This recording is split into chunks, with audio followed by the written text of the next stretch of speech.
1 p.m. Assalamu alaikum. This is Radio Pakistan. The news read by Daman Zaman. The headlines. Scrutiny of nomination papers for the provincial seats of the Senate by the Election Commission is in progress. Voting for the by-election in NA 154 Lodhra 1 is underway. The United Nations Secretary General has paid rich tributes to late Asma Jahangir for her contribution in the field of human rights and social services. The Kashmiri leadership says the Indian forces are using unbridled state power against innocent people in occupied Kashmir to suppress their voice. 11 people were killed and several others injured in a road accident in Hyderabad district today. And now the news in detail. Scrutiny of nomination papers for the provincial seats of the Senate is in progress.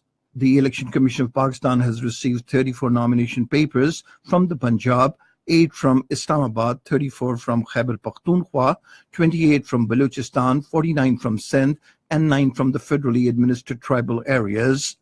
In Islamabad, the returning officer Zafar Iqbal is holding the scrutiny process in the presence of the candidates and their representatives.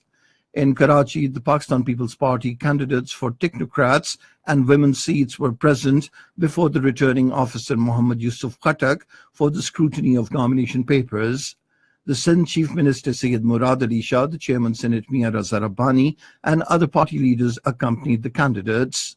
According to the Election Commission Khyber Pakhtunkhwa, scrutiny of nomination papers of 20 candidates for 7 general seats was completed today, while the scrutiny of nomination papers of 6 technocrat candidates was completed yesterday. Scrutiny of nomination papers for the contesting Senate elections on 2 women's seats is in progress. Polling for the Senate elections will be held on the 3rd of next month. Voting for the by-election in NA 154 Lodhra 1 is underway. 10 candidates are contesting the by-election. The polling, which started at 8 in the morning, will continue till 5 in the evening without any break. According to the returning officer, 431,000 voters are eligible to cast their votes in the by-election. Foolproof security arrangements have been made for the holding of free and fair by-election. The seat fell vacant due to the disqualification of Pakistan Tehreek-e-Insaf MNA Jahangir Khan Tareen. The Election Commission of Pakistan has fined the contesting candidates in Lodhra for violating the Electoral Code of Conduct. The Commission has imposed a fine of 40,000 rupees on Ali Khan Tareen of the Pakistan Tehreek-e-Insaf and 30,000 rupees on Iqbal Shah of the Pakistan Muslim League Nawaz. Meanwhile, the Election Commission has also asked the Interior Ministry to clarify the status of the contesting candidates in the Senate elections this year having dual nationality. The Accountability Court Islamabad has resumed the hearing of NAB reference against former Finance Minister Mohammad Ishaq Dar for having assets beyond known sources of income. The judge Mohammad Bashir is hearing the reference.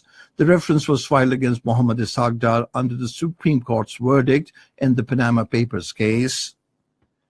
Pakistan's ambassador to the United Nations, Dr. Maliha Lodhi, has been named as one of the world's 5 successful women diplomats by a popular Russian news website. The report, citing the website Gazeta.ru, was carried by a state-owned domestic Russian news agency, RIA Novosti. An anti-polio campaign began in different parts of the country this morning. Over 38 million children under 5 years of age will be administered polio drops during the campaign. The United Nations Secretary General Antonio Guterres has paid rich tributes to late Asma Jahangir in the field of human rights and social services. In a statement in New York, he expressed deep sorrow over the demise of the leading Pakistani lawyer. He said, "We lost a human rights giant who was a tireless advocate for inalienable rights of all people and for equality."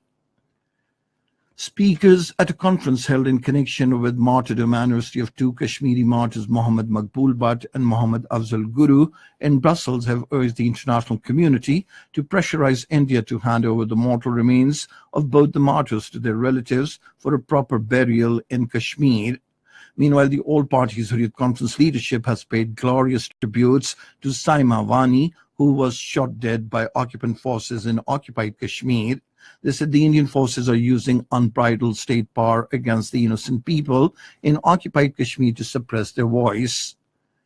The French Foreign Minister Jean-Yves Le Drian is visiting Iraq today to discuss reconstruction process in the war-torn country with Iraqi officials.